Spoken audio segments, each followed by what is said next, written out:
আজকে মেট্রোতে আমার সঙ্গে কি হলো চলো শুরু থেকে বলা যাক। আসসালামু আলাইকুম বন্ধুরা, আবারও সুন্দর একটি ভিডিও নিয়ে চলে আসলাম। আজকের বাড়ি থেকে হঠাৎ একটি কল আসলো, তাই বাড়ি যাওয়ার জন্য মেট্রোতে বসে পড়লাম। অবশেষে মেট্রো ছেড়ে দিল, তাই কিছুক্ষণ গাড়ি চড়ার পরে চলে আসলাম শিয়ালদা। এখানে এসে গেট খোলার অপেক্ষায় দাঁড়িয়েছিলাম, তাই অবশেষে গেট খুলে দিল, আমি বার হয়ে পড়লাম। হাঁটতে হাঁটতে শিয়ালদা টু ডায়মন্ড হারবার লোকালের দিকে যাচ্ছিলাম, তাই আমি কিছুক্ষণ হাঁটার পরে চলে আসলাম এই জায়গাটিতে। এখানে এসে দেখি আয় হায় কত লাইন, কিন্তু আমার যদি বাড়িতে যেতে হয় তাহলে টিকিট কাটতে হবে, তাই দাঁড়িয়েছিলাম এখানে কিছুক্ষণ।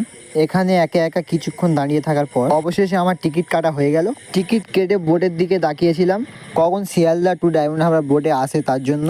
এখানেও কিছুক্ষণ দাঁড়ানোর পরে অবশেষে আমার বাড়ি যাওয়ার ট্রেন চলে আসলো, তাই বেশি দেরি না করে ঝটঝট ট্রেনে বসে পড়লাম। বসার সঙ্গে সঙ্গে দেখি ট্রেন ছেড়ে দিয়েছে, তাই দীর্ঘ 2 থেকে আড়াই ঘন্টা ট্রেন চড়ার পরে অবশেষে চলে আসলাম ডায়মন্ড হারবার। তাই আমি এখন বাড়ি যাই, আবারও দেখা হচ্ছে অন্য কোনো ভিডিওতে। টাটা।